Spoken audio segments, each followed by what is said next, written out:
여러분 이제 저를 봐주시면 좋겠습니다. 이런 말이 있죠.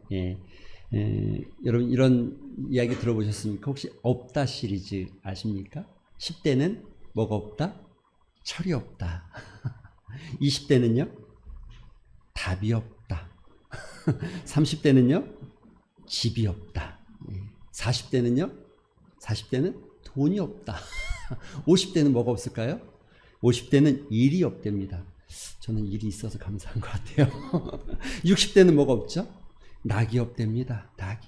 우리 장로님들 낙이 있나 모르겠는데 70대가 되면 이가 없답니다. 이가 없답니다. 80대가 되면 처가 없답니다. 처가 없고 90대가 되면 시간이 없고 100세가 되면 다 필요 없답니다. 없다 시리즈. 뭐 이것저것 다 없다. 여러분 그런데 우리가 살다 보면 우리 인생은 늘 뭔가 좀 부족한 것 같아요. 늘 부족을 느끼죠. 저는 가끔 이 친구들 보면서 또는 후배들을 보면서 또는 가르치는 아이들을 보면서 이런 생각 들 때가 있어요. 정말 좋은 직장을 잘 다녔거든요. 근데 어느 날 갑자기 목사님 저 유학을 가려고 합니다 그러더라고요. 야, 너 왜 갑자기 유학 가냐 그랬더니 아직 공부해야 될 게 많대요. 야, 넌 충분해 보이는데 또 뭘 공부하려고 그러냐? 근데 가야 되겠대요. 아마 제가 그 친구의 마음을 다 들여다보지는 못했지만 뭔가 좀 부족함을 느끼기 시작하는 것 같아요. 예전에 가르쳤던 친구가 생각납니다. 제가 전도사 때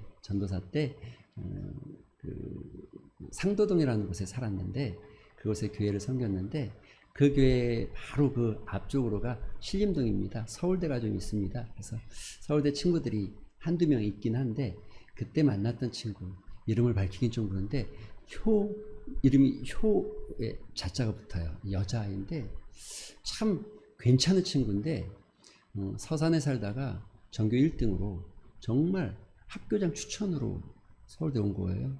서울대 왔는데 와보니까 참 힘들대요. 뭐가 힘드냐면 고등학교 때는 다 자기가 늘 1등이었는데 서울대 와보니까 1등 하기가 쉽지가 않은 거예요. 왜냐면 다 잘하거든요. 그 이제 거기서 오는 이 부족함, 채워지지 않는 어떤 또 자기가 굉장히 부족하다고 생각하고 뭔가 좀 조금 더 뭔가 조금 노력해야 될 것 같은 이런 강박관념, 압박감에 좀 살아가는 모습을 제가 본 적이 있습니다. 여러분 어떻습니까? 혹시 청년들도 그렇고 이런 이야기 들을 때마다 우리 청년들은 어떤 생각할지 잘 모르겠습니다. 언제 백수는 좀 면할래? 언제 취업할래? 돈은 잘 모으고 있나? 결혼은 언제 할 건데?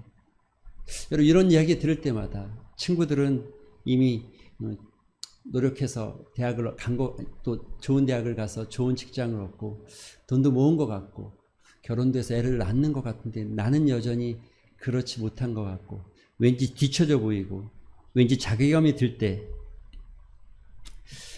인터넷에 보니까 그런 글이 하나 올라와 있더라고요. 공감이 가는데 어느 30대 여자의 이야기였습니다. 30대 초반인데 저는 30대 초반의 여자입니다. 남과 비교하면 한도 끝도 없다는 것을 잘 알지만 주변에 비해 내가 너무 보잘것없고 저만 성장하지 못한 것 같은 느낌이 들 때가 있습니다. 4년대 대학을 나와서 사회복지사로 일하면서 230여만 원의 월급을 받으며 경기도권에 살고 있어요. 티끌 모아 태산이라고 4년 동안 열심히 일해서 벌어놓은 돈이 한 4천 정도 되어집니다. 그런데 저보다 늦게 시작한 친구들이 대기업에 가서 1, 2년 차에 모은 것을 비교해보면 참 박탈감이 느껴집니다. 저는 집을 산다는 생각도 못하고 있는데 어느 친구들은 집을 이미 산 친구들을 보면 내가 많이 뒤처져 보이고 내가 많이 모자라 보이기도 합니다. 결혼 빨리 해서 가정을 이루고 아이를 낳은 친구들 보고 또 안정적으로 살아가는 친구들 보면 나는 뭐 하나 싶은 마음에 회의감마저 들 때가 있습니다. 최근에 6년 만난 남자친구와 결혼 문제로 헤어진 후로 더욱더 제가 못난 사람이라는 생각이 들기도 합니다. 작년까지만 해도 난 잘할 수 있어 라고 생각했지만 30대 초반을 넘어가기 시작하면서 계속해서 뭔가 부족하고 그 부족하다고 생각하는 것이 나를 자꾸 우울하게 만들고 압박감에 시달리게 합니다. 대학교 시절부터 제 직업이 고수익은 아니어도 오랫동안 꾸준히 일할 수 있고 나름 사회에 이바지할 수 있는 직업이라고 생각했는데 어쩌면 내 선택이 잘못된 것은 아닌가, 내 전공이 잘못 선택한 것은 아닌가, 이런 생각이 점점 더 많이 들어집니다. 공감이 좀 되십니까? 저는 읽으면서 공감이 좀 되더라고요. 아, 그렇게 부족함을 느끼며 사는구나. 이런 부족함을 느끼면 사람들이 이런 얘기합니다. 어떤 분들은 야, 열심히 노력을 해야지 부족하다고 해서 그게 너가 주저앉으면 되겠냐. 오히려 그 부족함이 성공의 원인이 되고 너의 이 성장의 원인이 되는 거 아니겠느냐. 그래서 어떤 분의 이야기를 통해 이야기하죠. 예를 들면 그 최병호 패션그룹 회장의 이야기를 들어서 이야기하거나, 또는 기아자동차의 고졸 학력의 사원이 8년간 무려 판매왕을 차지하고 아주 고속 승진을 하는 모습을 보면서 굉장히 오히려 그 부족하다고 생각하는 그것이 너를 성장하는 좋은 기회가 되지 않을까? 뭐 이렇게 말하는 분들이 있습니다. 또 어떤 분들은 그 부족하기 때문에 너가 더 열심히 절실한 가운데 인생을 살아야지, 시간을 관리해야지, 마음가짐이 중요하단다, 남과 비교하지 마, 조금 늦어도 느림의 미학이 있지 라고 말하면서 어떤 심리학적인 안정감을 주는 사람들도 많이 있는 것 같습니다. 저도 가끔은 그런 말들에 위로를 좀 받기도 하는 것 같습니다. 사실 목회를 하다 보면 어떤 것들을 하다 보면 내가 좀 뒤처지는 것은 아닌가 이런 생각을 할 때가 있습니다. 근데 뭐 여러분이 생각할 때 이 동시대에 누군가를 보면서 뒤처진다 생각하는 그런 마음이 있는 것은 아닙니다. 예. 저도 그런데 목회자로서 늘 부족하다는 생각을 하기는 합니다. 예. 근데 가장 저한테 도전을 주는 사람은 늘 언제나 저의 이 목회의 어떤 기준 같은 사람이 있다면, 물론 많은 목회자들이 있지만 전 성경 속에서 바울을 들 수 있습니다. 바울. 예. 바울을 보면 참 내가 부족하다는 생각이 들어요. 예, 부족하다는 생각이. 야, 바울 참 어떻게 저렇게 할 수 있을까? 그런데 사실 어느 날 제가 바울에 대해서 이렇게 쭉 들여다보면서 한 가지 놀라운 사실을 깨달았어요. 바울이 그렇게 잘난 사람은 아니더라고요. 여러분, 바울이 외모가 어떤 줄 아십니까? 바울의 외모가? 성경에 보니까, 성경에는 잘 나와 있지 않지만 아마 고린도전서 10장에 보면 이런 말이 있죠. 고린도후서 10장 10절에 보면 몸으로 대할 때에도 약했다. 바울은 굉장히 약한 사람이었던 것 같아요. 그리고 또 이런 말도 있습니다. 그 말하는 것도 시원치 않았다. 말을 잘 못했던 것 같아요. 글은 굉장히 잘 썼어도 말은 잘 못했던 것 같아요. 외경이라는 것이 있습니다. 성경 정경으로 쓰지 않고 외경 중에 이런 외경이 있습니다. 바울의 테크라 행전이라는 외경이 있습니다. 그 외경에 보니까 바울의 모습을 이렇게 그렸어요. 대머리와 흰 다리에 눈썹은 서로 일자 눈썹 눈썹은 서로 맞닿았고, 매부리 코에 단신, 체구는 꽤 다부졌다, 이렇게 표현했어. 근데 성경에 보면 체구가 그렇게 다부져 보이진 않아요. 왜냐하면 약했다고 표현되니까. 그래서 제가 열심히 바울이 진짜 어떻게 생겼을까 성경을 한번 찾아봤어요. 바울의 모습이 그 당시 사진이 있는 것도 아니고 뭐 그림을 찾기도 어려운데, 한 가지 제가 찾아봤더니 이 그리스 데살로니가 지방, 그리스가 아테네가 수도죠. 그리고 데살로니카가 항구 도시인데 굉장히 큰 도시죠. 거기에 가면 박물관이 있는데, 박물관에 모자이크 전시실이 있답니다. 그 안에 이렇게 여러 성인들을 이렇게 그 당시 모자이크 해놓으시 이렇게 해놓은 그림이에요. 여러분, 이렇게 생겼어요. 바울이. 여러분 보시기 바랍니다. 이렇게 생겼어요. 괜찮아 보입니까? 아, 생각보다 여러분 표정이 괜찮은데 이런 표정이군요. 아, 생각보다 괜찮습니까? 근데 이 바울의 이건 좀 나은 것 같아요. 다른 건 이렇게 생겼어요. 이렇게. 예, 여러분 제가 그린 게 아니고, 여러분 이게 제가 한 게 아니고 뒤에다 후광을 많이 넣어서 막 표현을 했지만 이게 바울의 모습이었어요. 당시에 베드로의 모습도 있어요. 베드로의 모습과 비교해 보면 그렇습니다. 베드로는 이렇게 했어요. 여러분, 얼만큼이나 바울이 자부심을 좀 가져도 되겠죠. 제가 늘 바울보다 생각하면 바울이 어떻게 저럴 수 있을까 싶은데, 돌아보면 내가 더 괜찮은 사람 같은데 그런데 바울의 모습이 이런 모습인데도 목회를 참 잘했던, 그래서 도전을 받기도 하고 아마 이 모습을 보면서 제가 이 모습을 보면서 말씀을 준비하면서 이런 말씀이 생각났어요. 바울이 제일 좋아할 말씀은 이 말씀입니다. 하나님은 외모로 사람을 보지 않는다. 이 말씀을 바울이 제일 좋아하지 않을까? 이 말씀을 제일 좋아했을 것 같아요. 실제로 키가 작았고 약간 외경에 보면 등이 좀 굽은 곱추 같았고 대머리가 벗겨졌고 매부리 코였고 눈썹이 짙었는데 일자로 연결되어 있던 어떤 그런 모습이었다고 합니다. 그럼에도 불구하고 이런 바울을 보면서 부족함을 느끼는 저의 모습이 어떻게 보면 좀 안타까워 보이기도 하고, 그러나 그럼에도 불구하고 또 도전이 되어지기도 합니다. 여러분의 삶의 인생에 있어서 무엇이 좀 부족하고 좀 모자르고 좀 이런 부분들이 좀 있습니까? 이런 부분들을 어떻게 채워갈까요? 우리가 힘써 노력하고 시간을 정말 금처럼 생각하면서 아껴 살고 최선을 다하는 것, 물론 이 일은 여러분 분명히 우리에게 하나님이 주신 시간이니까 우리가 가져야 될 자세이지만, 여러분 오늘 본문에 이 솔로몬은, 여러분 솔로몬이 누굽니까? 이스라엘의 아주 위대한 왕이지만 사실은 솔로몬은 성경적으로 신앙적으로 성공한 왕은 아닙니다. 여러분 혹시 솔로몬은 굉장히 똑똑하고 지혜롭다고 표현하는 많은 부분들 때문에 혹시 착각할 수 있겠으나 성경에 솔로몬은 신앙적으로는 성공한 왕은 아닙니다. 여러분이 읽은 이 열왕기상 3장은 열왕기상 2장에서 다윗이 이제 인생을 마무리하면서 솔로몬에게 왕위를 전달해주고, 왕위를 전달해주면서 너의 왕권을 강화하기 위해서 정적 같은 또는 위협이 될 만한 사람들을 다 제거하라고 하죠. 그 일이 2장에 일어납니다. 그 일이 일어난 후에 있었던 일입니다. 그런데 그렇게 왕이 된 솔로몬의 모습이 여러분 잘 보시기 바랍니다. 솔로몬이 굉장히, 제가 보기에는 열등감, 부족함을 많이 느꼈던 사람 같아요.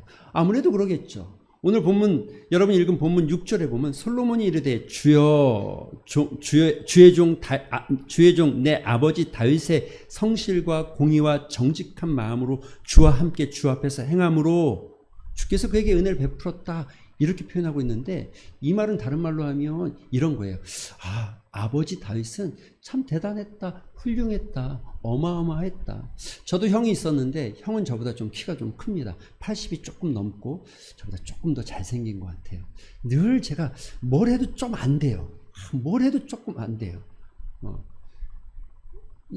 운동을 해도 제가 좀 늘 딸리고, 공부를 해도 어느 날 형은 중학교 때 수학을 전교에서 2, 3등 경시대를 했는데 나는 그때부터 수학은 안 하고 싶었어요. 형하고 비교되고 싶지 않았어요. 장기를 두면 어떻게든지 이겨보고 싶은 마음이 있었어요. 그런데 아마 이런 마음이었을 것 같아요. 이 다윗이 가지고 있는 마음, 이 솔로몬이 가지고 있는 마음, 다윗왕. 여러분 이 다윗왕이 어떤 분입니까? 이스라엘에 정말 역대일에 이와 같은 왕이 없다라고 말할 만큼 훌륭한 왕이었죠. 그 다윗의 후광에 비해서 자기의 모습은 굉장히 작고 매우 부족하고 매우 작아 보였을 겁니다. 솔로몬이 취한 이 모습 속에서 나라를 어떻게 하든지 나의 부족함을 채우고 나의 이 부족함을 해결하기 위해서 솔로몬이 취한 방법, 여러분 오늘 두 가지의 방법이 나오고 있는 거예요. 이 두 가지의 이야기는 결국 솔로몬의 역사 속에서 드러나고 있는 현실이 되어지고 그가 마지막에 실패하게 되는 이유도 되어지겠죠. 그 두 가지의 모습이, 첫 번째는 1절에 이렇게 나와 있죠. 솔로몬이 애굽의 왕, 누구요? 애굽의 왕 바로와 더불어 그러니까 바로의 딸과 혼인하지 않고 바로와 더불어 혼인했다라는 것을 보니까 국가 간의 정략적인 결혼을 했다는 겁니다.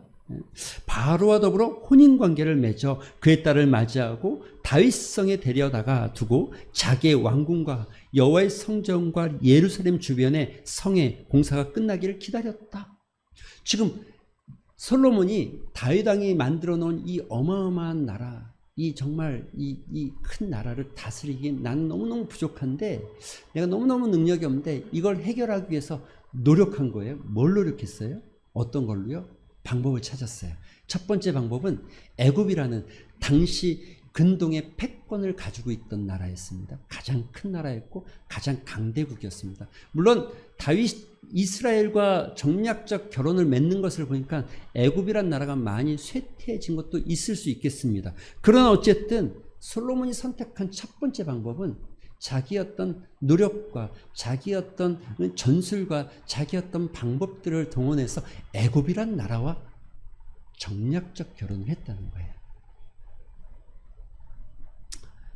여러분, 이건 신앙을 떠나서 보면 매우 잘한 일이겠죠. 여러분, 여기서 신앙을 떠나서 본다는 얘기는 하나님의 입장이 아니면 매우 잘한 일이겠죠. 매우 좋은 선택이었겠죠. 그러나 하나님의 눈으로 보면, 다시 말하면 신앙의 눈으로 보면 그렇지 않죠. 솔로몬이 선택한 거 매우 좋아 보입니다. 매우 현명한 선택 같다 보입니다. 그러나 그의 선택에는 그 부족함을 채우기 위해서, 자기의 연약함을 채우기 위해서 애굽이라는 나라를 동원한 것은 좋은 선택이 되지 않죠. 결국 그 일이 솔로몬의 역사의 실패의 이유를 만들어내게 됩니다. 그가 하나님 앞에서 실패한 이유. 두 번째는 이것입니다. 솔로몬이 3절에 보니까 솔로몬이 여호와를 사랑하고 그의 아버지 다윗의 법도를 행하였으나, 여러분 여기 또 하나 우리가 주목해야 될 단어가 이겁니다. 3절. 솔로몬이 여호와를 사랑했고 그 다윗의 법도를 행하였으나, 여기 행하였으나, 여러분 이 부분에 있어서 이 국어를 안다는 사람은 이렇게 쓰여지면 더 좋지 않았을까 이런 생각이 들죠. 행하였고 그래서 산당에서 예배를 드렸다 이러면 좋겠는데, 행하였으나 이 말은 반전을 의미하는 거죠. 반전. 그러나 이런 하지만 이런 뜻이 있죠. 이런 뜻을 가지고 있죠. 영어 성경에도 이 부분에 except라고 딱 들어가 있어요. 뭐뭐뭐는 잘했다, 이것만 제외하고, 이런 뜻입니다. except. 이것만 제외, 이거는 이거를 제외하고 잘했다, 뭐 이런. 그러니까 솔로몬이 잘 하긴 했는데, 하나님을 사랑하고 다윗의 법을 따르긴 했는데, 그런데 산당에서 제사를 지냈다는 거예요. 여러분, 우리가 여기서 착각하는 게 하나 있습니다. 솔로몬이 1000번제를 했으니까 하나님께서 은혜를 주셨다. 여러분, 이 부분에 있어서 전혀 근거가 없다라고 보기는 어렵지만, 제가 성경을 들여다보기에는 1000번제보다는 다른 부분에 있었던 것 같아요. 성경에 여러분 잘 들여다보시면 솔로몬이 지금 산당에서 예배를 드리고 있다는 거예요. 그런데 그 당시에 이스라엘 백성들의 가장 큰 문제, 이스라엘이라는 나라에 계속해서 문제는 산당이 존재했다는 거예요. 산당이. 여러분, 이스라엘 백성들은 어디서 예배해야 됩니까? 어디서? 예? 성전. 당시에는 성전이 없었어요. 그러면 어디서 해야 됩니까? 여호와의 법궤가 있는 거. 여러분, 여호와의 법궤가 어디에 있었냐면 사무엘하 6장에 보면 다윗성, 지금 예루살렘 성전이 아니고 다윗 왕궁으로 법궤가 들어오는 것에 대해서 너무너무 기뻐하고 즐거워하고 춤췄던 사건이 나오죠. 법궤는 거기까지였습니다. 그러니까 만약에 정말 솔로몬이 여호와를 사랑하고 하나님의 법을 따르길 소망했다면 산당이 아니라, 4절에는 뭐라고 그럽니까? 4절에는 기브온에서 제일 유명한 산당, 제일 큰 산당에 가서 1000번제를 드렸다는 거예요. 여기서 1000번제를 해석할 때 숫자적으로 해석하느냐, 양으로 해석하느냐, 이 두 가지의 견해가 있습니다. 그런데 초기에는 이걸 횟수로 계산해서 숫자적으로 해석하는 분들이 많았지만, 훗날에는 지금 학자들은 주로 양으로 해석하는 경우가 더 많습니다. 어떤 양의 무게를 이야기하는 경우가 많죠.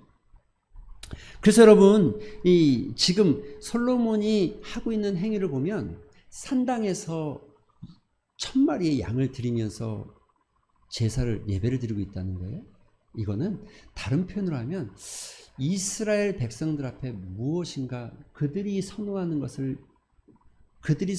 무엇인가를 얻기 위한, 인기를 끌기 위한 하나의 퍼포먼스, 이벤트와 같은 모습이었을 확률이 더 높아 보입니다. 그래서 여러분 이 잘 읽지 않겠지만 표준 세번역에 보면 이렇게 돼 있어요. 기브온에 제일 유명한 산당이 있으므로 왕은 늘 그곳에 가서 유명한 산당이 있었다는 게 왕은 늘 그곳에 가서 제사를 드렸다. 솔로몬이 그때까지 제단에 바친 제물은 1000마리가 넘을 것이다. 한번 1000마리가 넘을 것이다. 이렇게 표현하고 있죠. 물론 성전이 없었으니까 그렇게 할 수 있었다라고 표현할 수도 있겠지만 솔로몬이 지금 자기의 부족함을 채워가는 방법, 자기의 연약함을 채워가는 방법, 자기가 다윗 왕과 같은 능력이 없는데 그에게 맡겨주신 큰 사역들을 감당하기 위해서 자기가 소망했던 방법, 애굽이란 나라를 선택했고 또 사람들 앞에 보여지는 어떤 퍼포먼스와 사람들의 어떤 인기를 얻고 싶었던 마음 아닐까? 우리가 또 착각하는 게 이거죠. 솔로몬이 1000번제를 딱 드렸더니 그날 밤에 하나님께서 마치 5절에 쫙 꿈에 나타나서 너 뭐 할래? 이렇게 물어본 것 같은데 이 표준 세번역에는 그렇게 되어 있지 않습니다. 그날 밤에 기브온에서 그러니까 여러분 다시 4절부터 읽어보면 표준 세번역 4절부터 읽어보면 1000마리가 넘을 것이다. 한 번은 왕이 그리로 제사를 드리러 갔는데 여러분 1000마리를 넘게 드렸는데 어느 날 왕이 산당에 제사를 드리고 왔더니만 하나님께서 꿈에 나타났다. 이렇게 된 거예요. 그러니까 마치 1000마리를 다 드렸더니 꿈에 나타난 게 아니라 그렇게 꿈에 나타나는 것이 아니라 하나님께서 어느 날 그에게 꿈에 나타났다는 거예요. 그날 밤에 솔로몬에게 말씀하셨어요. 내가 무엇을 해주기를 원하느냐. 여러분, 저는 이 본문에 솔로몬에게 하나님께서 은혜를 주시는 이유는 그나마 3절에 여호와를 사랑했고 하나님 다윗의 명령, 다윗을 따라서 법을 지켰다 이 말 안에는요 하나님의 약속의 말씀을 그래도 붙잡고 있었다는 거예요. 솔로몬이 다른 것들 가운데 헤매고 있을 때 하나님이 솔로몬에게 나타난 거예요. 뭐라고요? 솔로몬아, 응? 솔로몬아, 또 나에게 구해라. 나에게 구해라. 여러분 5절 말씀이 그겁니다. 5절의 말씀이 여러분 그 말입니다. 솔로몬에게 나에게 구해라. 나에게. 너 나에게 구해라. 내가 너에게 무엇을 무엇 해주기를 원하느냐? 나에게 구해라. 나에게. 사랑하는 성도 여러분, 여기에 우리의 부족함을 채우는 비법이 있는 것 같습니다. 애굽을 데려왔다고 해서 우리의 부족함이 채워지는 것이 아니고 우리가 사람들 앞에 뭔가를 보여주기 위해서 노력했다고 해서 우리 부족함이 채워지는 게 아니고 우리의 부족함을 채울 수 있는 곳은 하나님께 구하는 것이다.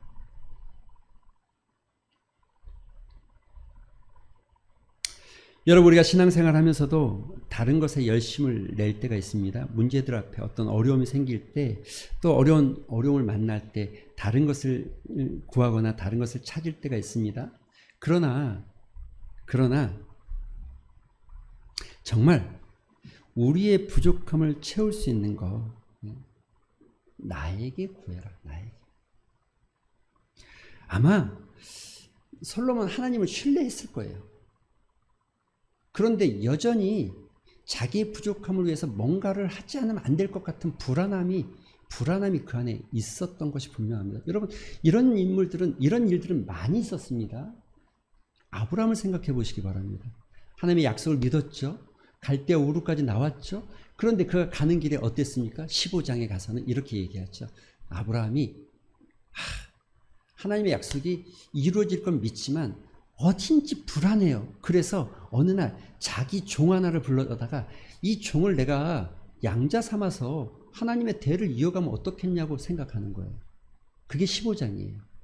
그래서 하나님께서 안 된다 그랬어요. 그런데 16장에 가서는 또 이번에 이렇게 해요. 사레가 자기의 종 하갈을 불러다가 나는 태가 끝났으니까 하나님의 약속을 이루기 위해서 하갈을 데려다가 하갈을 통해서 이루면 어떻겠냐는 거예요. 여러분 우리가 하나님의 약속을 붙잡는다는 거. 그러니까 솔로몬이 지금 여호와를 사랑했고 법궤를 따르고 붙잡고 있지만 그럼에도 불구하고 뭔가 조금 불안하고 부족하다. 뭔가 조금 노력하지 않으면 안 될 것 같은 여러분 그런 마음이 있잖아요. 우리가 신앙생활 하면서.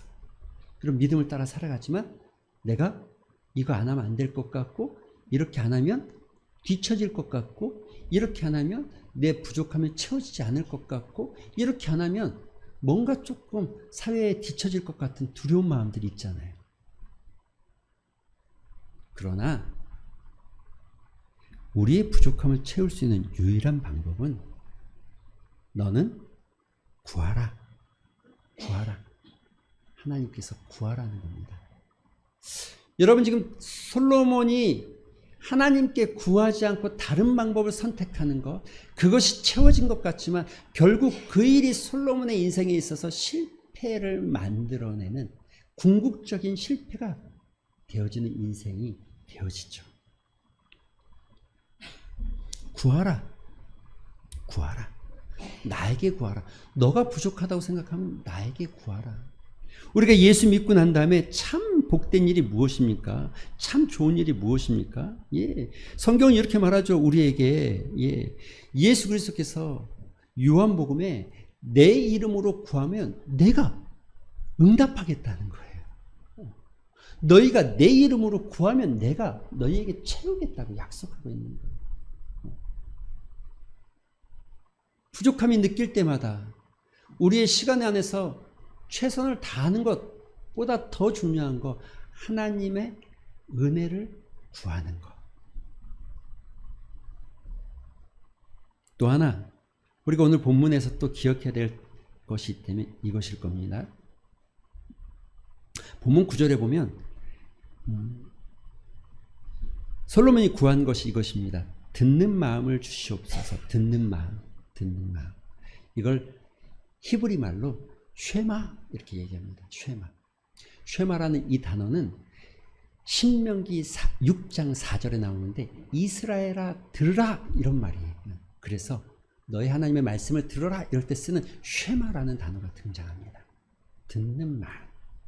물론 이것을 송사와 관련해서 듣는 마음이라고 말하지만 그러나 그 큰 뜻 안에는 하나님의 말씀을 듣는 거, 듣는다는 거, 부족함을 채우는 여러분의 두 번째 방법이 듣는 것입니다.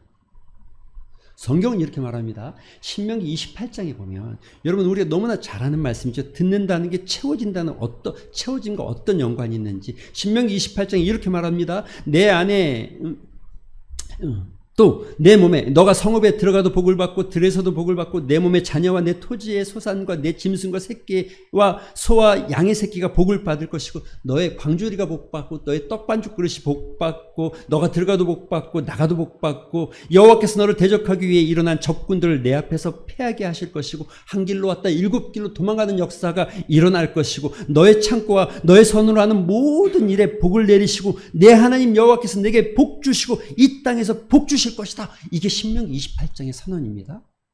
심지어 여러분 저는 이 말씀을 가장 마음에 새기는 귀한 말씀을 생각하는데 마지막 이 10절에 가면 이런 말씀이 있어요.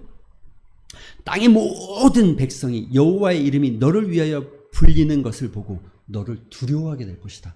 여러분 이 말이 무슨 말씀이냐면 조금 여러분 편안하게 세 번역으로 읽어드리겠습니다. 그러면 세상의 모든 민족들이 여호와께서 너랑 함께 있는 것을 알고 너를 두려워하게 될 것이다. 이렇게 표현하는 거예요. 그런데 이 일이 어떻게 일어난다를 신명기 28장 1절과 2절에는 이렇게 말하고 있어요. 뭐라고요? 신명기 28장 1절. 내가 내 하나님 여호와의 말씀을 삼가가 뭐죠? 귀담아 듣는다는 거예요.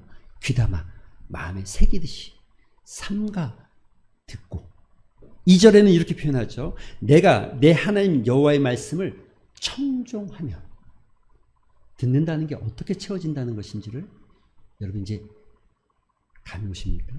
듣는 게 채워집니다.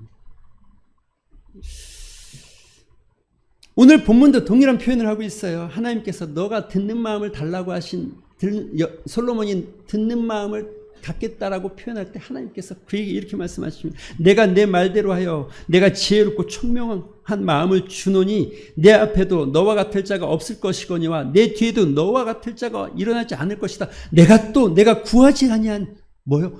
부귀와 영화와 내 생명까지도 내가 주겠다.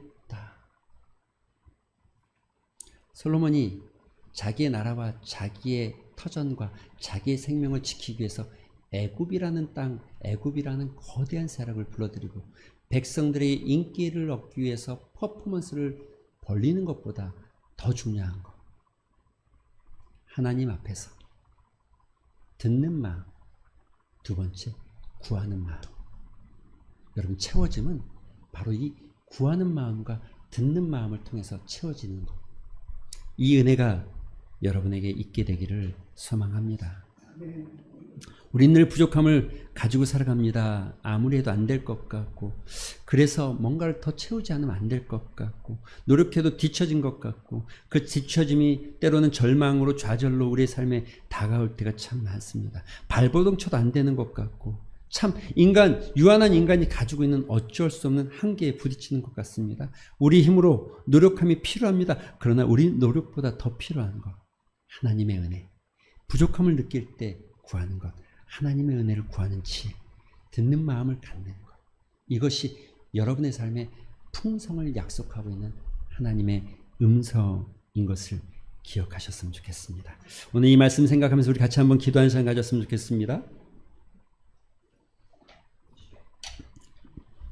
기도하실 때에 두 가지 놓고 기도하셨으면 좋겠습니다. 하나님, 내가 나의 부족한 삶과 나의 부족한 인생에 하나님께 구하는 믿음이 있게 하시고 또 하나님의 말씀을 듣는 지혜가 있게 하여 주시옵소서. 이 두 가지를 여러분 믿음에 따라서 고백하며 잠시 한번 기도한 시간 같습니다. 기도하겠습니다. 아버지 하나님, 감사합니다. 우리의 삶과 우리 인생이 참 부족하고 연약하지만 하나님께서 우리를 불러주시고 찾아주셔서 주의 말씀 앞에 선다는 것이 무엇인지를 알게 하시니 감사합니다.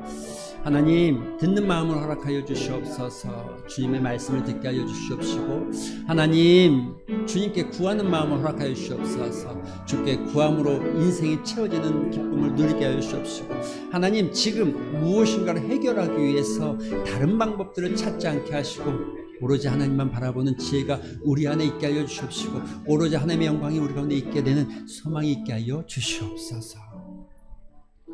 하나님, 감사합니다. 사랑하는 성도들의 삶이 정말 풍성해지기를 소망합니다.